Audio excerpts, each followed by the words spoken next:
When I started this channel, I had a goal in mind. It may sound a bit silly, but I wanted to try to foster some kind of creative community, to inspire people to brainstorm their own ideas, to not look at things as good or bad, but how they could be better, and to see if you guys could make something salvageable out of the scatterbrained mess I vomit out. To my surprise and delight, you guys have gone above and beyond with your responses. This is seriously some of the most consistently high quality feedback I've seen in a video's comments section. I want to use this new series to highlight the intelligent ideas I've seen, bring the creative ones to life, and laugh at some of the funnier comments, even though they may not have originally been intended to be funny. For this episode, we'll focus solely on Smash Brothers, but we'll dive into other topics once I branch out a bit. I'm going to try and avoid lingering too long on direct responses to things I've suggested, but I do want to applaud how intelligent this feedback has been. Seriously, communication on the internet is hard. It takes genuine effort to present and reinforce your points properly.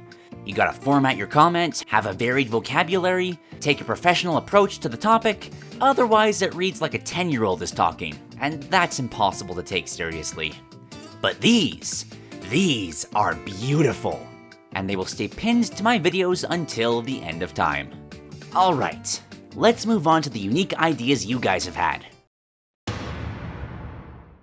I really enjoy Stamina Mode, but I never play it because the fights are too short when they're limited to a single stock. Ryan Fushiba has a solution, a Stamina Stock Mode. It's the same thing as regular Stamina Mode, but you have multiple stocks. Sometimes the smartest solutions in life are the simplest ones.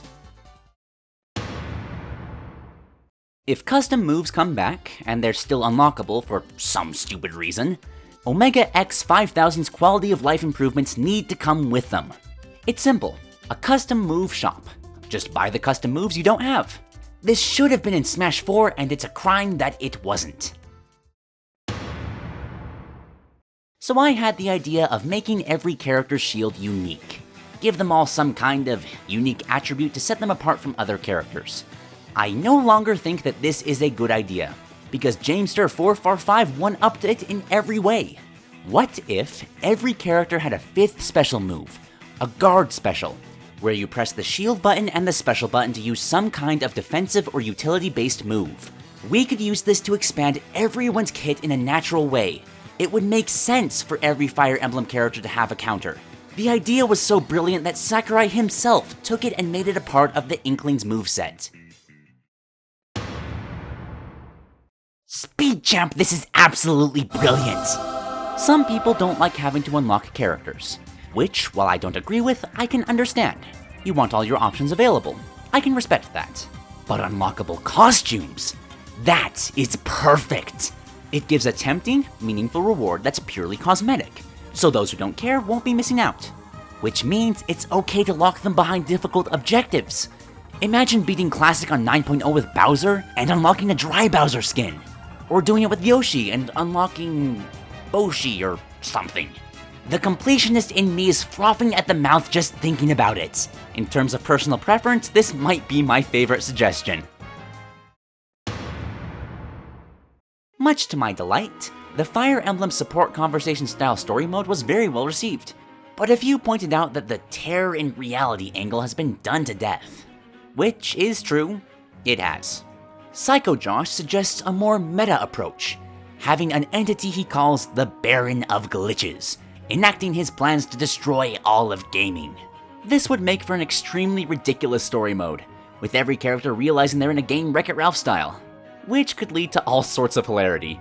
Ethan Hudson also gave some good feedback in this regard, pointing out how Brawl's story was so cool because it made it seem like every character had always lived in this same world, where they're all trophies, but also not, and fight each other for entertainment, but they don't? You really shouldn't think so hard about these things. I would absolutely be down for expanding a Smash-specific universe. The potential there is near limitless. Some characters could be working together to overthrow Master Hand. Some could be working with him to subject these rebellions. Rob could be searching for remnants of his kind. The Wii Fit trainer could be determined to get everybody in this world into healthy shape. And Duck Hunt? They probably just want somebody to play with. To end things off today, we gotta talk about the feedback of a certain fan of the Smash series. There's this guy named Masahiro Sakurai, you may have heard of him, who recently showed off his concepts for how Ridley and the Inklings would work in Super Smash Bros. I thought it would be fun to do a bit of a re-evaluation of both topics, since I've already covered them. He elected to shrink Ridley down to fit him into Smash Bros., which does look a little weird to me, I will admit. I mean, going from this to this, it's a bit jarring, like if Bowser was suddenly Mario's height. That doesn't matter in the slightest, however, because everything else is so perfect. They embraced his sadistic nature beautifully. You know, the thing that's actually important to his character, and it works so well.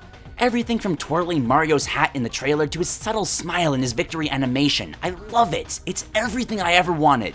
I will say, I am kinda bummed that we probably won't see a giant character in Smash. I still really like the idea, and how it could change up how the game works. But if Ridley isn't going to be the one, then I don't think anybody will.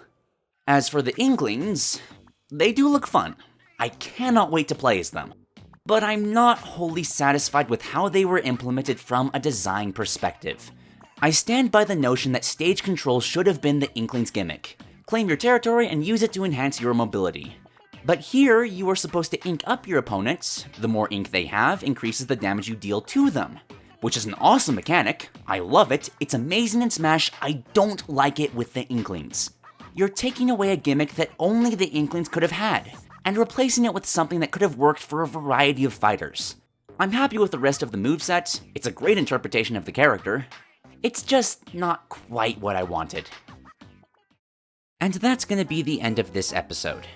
I'm going to try and keep these videos decently short, so don't feel too bad if you didn't get one of your ideas featured.